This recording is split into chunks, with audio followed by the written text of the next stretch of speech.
During Thanksgiving dinner, my mom stood up and said loudly, "I'm giving everything I own to your brother Daniel, because you don't deserve anything, Alex." Daniel looked so pleased, thinking he'd won. We were all sitting around the table, eating turkey, mashed potatoes, and stuffing. The fireplace was crackling and glasses were clinking. It was supposed to be a nice Thanksgiving, but then my mom decided to drop her big announcement. She stared at me and then at Daniel, who was already smirking like he knew something good was coming. She said, "When I pass away, everything I own, my house, my money, all of it, will go to Daniel. Because you, Alex, don't deserve anything." The room went completely silent. Everyone was shocked. Daniel leaned back in his chair, looking proud. My mom had always treated him better than me. He was the golden child who could do no wrong, while I was always the disappointment. I couldn't believe what I was hearing. "Are you serious?" I asked, my voice shaking. She nodded with a cold smile. "You never listen to me. You never appreciate me like Daniel does." "Because I don't worship the ground you walk on," I snapped. She glared at me. "Because you're selfish and ungrateful." Some of my relatives looked uncomfortable, but my grandmother, sitting at the far end of the table, just watched everything without saying a word. Daniel finally spoke up, grinning. "Sounds fair to me. I've been here for Mom. You just ran off and did your own thing." I clenched my fists. Yeah, I moved out because staying meant being treated like garbage every day. I worked hard to build my own life and career without any help. Meanwhile, Daniel still lived at home at 38 years old, unemployed, never paying a bill. And now he's getting everything. But then my grandmother cleared her throat. Everyone looked at her. She was 94 years old but still sharp as ever. A man holding a briefcase stepped forward. It was a lawyer. My mom's smile vanished. "What do you mean?" she asked, sounding nervous. My grandmother placed her hand on the table. "You don't own this house, Margaret. You never did." I stared at my grandmother in confusion. "What do you mean she doesn't own the house?" Grandma looked at the lawyer, who pulled out a thick stack of papers. "This house and everything else you're trying to give away was never yours to give." My mother's face went pale. Daniel's smirk disappeared. "A what?" Daniel snapped. The lawyer ignored him and explained. "An irrevocable trust. That means the terms of ownership can't be changed.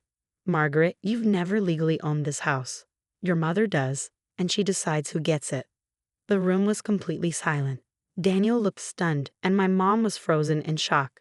My grandmother smiled, just a little, like she had been waiting for this moment, and I have already made my decision. The lawyer cleared his throat and looked at me. "According to the trust, the rightful heir of this house and everything that comes with it is Alex." I laughed out loud, not because it was funny, but because it was so unbelievable I thought I had misheard. "What?" my mother snapped. Daniel jumped up from his chair. "No, that can't be true. This is my house." The lawyer stayed calm. "Actually, no. This house was put into an unchangeable trust by your grandfather. It was never legally given to your mother. Your grandmother has always been in control, and the rules of the trust decide who gets it." Daniel was furious. "This is some sort of joke. Mom's been living here for years." "Yes, I've raised my children here," my mother added, sounding more confident. But Grandma just stared at her with a cold look. "Margaret, you never paid for this house. Your father and I did. We let you live here, hoping you'd be responsible. But you know what we discovered?" She leaned forward, her hands resting on the table. "You took out loans against this house." My stomach dropped. The whole room went silent. My mother's face went pale. "That's not true," my mother snapped. "I don't know what you're talking about." The lawyer continued, "Over the last 15 years, you've taken out several loans using this house as if it was yours. The total amount of those loans is over $250,000. "No," my mother yelled, slamming her hands on the table. "That's a lie." The lawyer kept reading calmly. "You couldn't pay back many of those loans, so there are liens on the house. Just last year, you tried to get another $50,000, but it was denied because the house doesn't legally belong to you." My mother looked like she was in shock. She turned to Daniel. "Daniel, say something." But Daniel looked terrified, like he was just now understanding the truth. "Mom, is this real?" She didn't answer. My grandmother sighed, shaking her head. "You lied to your son. You let him think everything would be his, while you were using this house to get as much money as you could. It's shameful. I was still trying to make sense of it all when Daniel suddenly lost it. This isn't fair, he yelled. I stayed here. I took care of you. And now you're saying I get nothing. The lawyer looked at him. Not exactly. Daniel blinked, confused. What do you mean? The lawyer slid a paper across the table. Your grandmother is giving you a choice. Daniel grabbed the paper and read it, his face turning red with anger. This is a joke. I glanced at the paper, and when I saw what it said, I couldn't believe it. What does it say? I asked. Grandma folded her hands calmly. I'm offering Daniel a one-time payment of $50,000 if he agrees to move out of the house immediately and never contact me again. The room went silent. Daniel looked crushed. You're kicking me out? He asked, his voice trembling. Yes, Grandma replied without hesitation. My mother gasped. You can't do that. I can, Grandma said calmly. You thought you could cut Alex out and hand everything to Daniel. But this house was never yours to give. You've been living here because I allowed it, and now that kindness is over. Daniel turned to my mother, almost begging. Mom, do something. Don't let her do this. But my mother looked completely shocked. She finally understood she had lost, and everything she planned just fell apart. Daniel turned to the lawyer. I'm not leaving. You can't force me out. The lawyer nodded, like he expected that answer. That's your choice. But if you refuse the money, we will start the legal process to evict you. Daniel's eyes went wide. Eviction? You can't kick me out. The lawyer calmly explained, according to the law, you're considered a tenant. You haven't paid anything to live here for over 10 years. Now that the house is officially going to a new owner, they have the right to make you leave. Daniel looked at me, desperate. You wouldn't do that, right, Alex? We're brothers. I stared at him. After years of him getting everything and watching him smile as our mom treated me like I didn't matter, I finally had the power, and I was ready to use it. Daniel sat there breathing heavily, holding the contract so tight his knuckles turned white. My mother looked panicked, her eyes bouncing between me, the lawyer, and Grandma. She had never expected this. She thought this dinner would be her moment to humiliate me and make Daniel the winner, but she was never in control. Daniel pushed his chair back so hard it shook the table. This is justice, Grandma said calmly. Daniel turned to me, his face red and angry. This isn't fair, Alex. You don't even want this house. I've been here my whole life. I leaned back, feeling a new kind of strength. You weren't worried about fairness when Mom was trying to cut me out. This is different, Daniel yelled. No, Daniel, it's not. After years of watching him get everything handed to him, it was finally my turn. The lawyer slid another paper across the table. You have 30 days to leave, Daniel. If you don't, we'll start the eviction process. Daniel grabbed the paper and crushed it in his fist. I'm not going anywhere. Silence. Then my grandmother chuckled. Oh, Daniel, you always thought you could throw a tantrum and get your way. She took a calm sip of tea.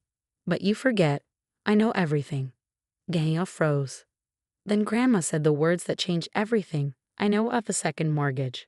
Daniel went pale. My mother gasped loudly. You don't know anything, Daniel stammered.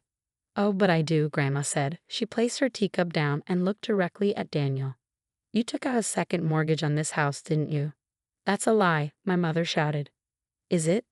The lawyer slid another document across the table. Daniel tried to grab it, but I got it first. When I read it, my stomach dropped. Oh my God, I whispered, looking at both of them. You forged Mom's signature. Daniel's face was sweaty and nervous. Mom was supposed to own everything anyway. It didn't matter. I looked at my mother, expecting her to be furious, but she just sat there, shaking like she might faint, because she knew. She knew that once the house belonged to me, Daniel's crime became my problem. The debt would fall on me. And then I understood. Wait, I said, looking at my grandmother. You knew about this before tonight, didn't you? She smiled slightly. Of course I did. That's why I made sure the house went to you. What? Why would you do that? I asked. Because I knew what they would do to you if I didn't, Grandma said. She looked at Daniel and my mother. They would have sold this house, taken all the money, and left you with nothing. I couldn't let that happen. My heart was pounding. This wasn't just about an inheritance anymore. It was a battle. I'll fight this, Daniel growled. I'll fight all of this. The lawyer pulled out one last paper. You've already lost. Daniel grabbed the paper and read it with shaking hands. Then he screamed, no, no, no, no, and threw it on the table, his face red with anger. I picked up the paper and read it. It was brilliant. My grandmother had outsmarted them completely. The paper was a court order.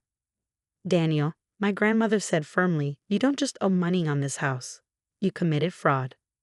Daniel shook his head, panicking. No, you can't do this.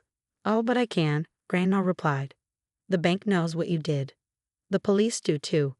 If you don't take the money and leave, they will press charges. Daniel's face went pale as he realized what that meant. This wasn't just about losing the house. It was about losing his freedom. You have 48 hours to decide, the lawyer said. Take the money and walk away or refuse, and we go to the police. My mother burst into tears. Please, Mom, don't do this. He's your grandson. But Grandma's expression didn't change. No, he stopped being my grandson when he stole from his own family. Daniel looked completely defeated. And me? I just sat back, knowing this was over. Grandma had planned everything, and she was unstoppable. The room went completely silent. Daniel stared at the contract, his hands shaking. My mother was crying into her napkin, looking completely defeated. My grandmother sat there calmly, like she expected this all along. So what's your decision, Daniel? She asked. Daniel opened his mouth, then closed it. His eyes darted around, desperate to find a way out. Suddenly, I saw the panic in his eyes turn into anger. No, he yelled, pushing his chair back. No, I'm not leaving. You can't do this to me. Before anyone could react, he grabbed the papers from the table and ripped them in half. Everyone gasped. You think you can just get rid of me? I'll destroy this house before I let you take it. Then he lost it. He lunged at me, grabbing my shirt and yanking me forward so hard my chair almost fell over. You don't deserve this. I'm the real owner, he screamed, his spit hitting my face, his grip painfully tight. Then slap. Daniel stumbled backward, holding his face.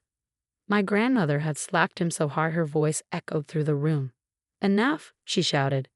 Daniel stared at her, shocked, but my grandmother stayed calm and turned to the lawyer. Call the police. Daniel's eyes went wide. What? No, wait. I'll take the money. I'll leave. It's too late, my grandmother said coldly. We could hear sirens in the distance, getting closer. Daniel turned to my mother. Mom, help me. Do something. But my mother just shook her head, tears still streaming down her face. She knew Daniel had done this to himself. 10 minutes later, the police arrived and dragged Daniel out of the house in handcuffs. He screamed, begged, and cried, but no one helped him. This isn't fair. You're ruining my life, he shouted. I stood on the porch, watching as the police pushed him into the car. No, Daniel, I said calmly. You ruined it yourself.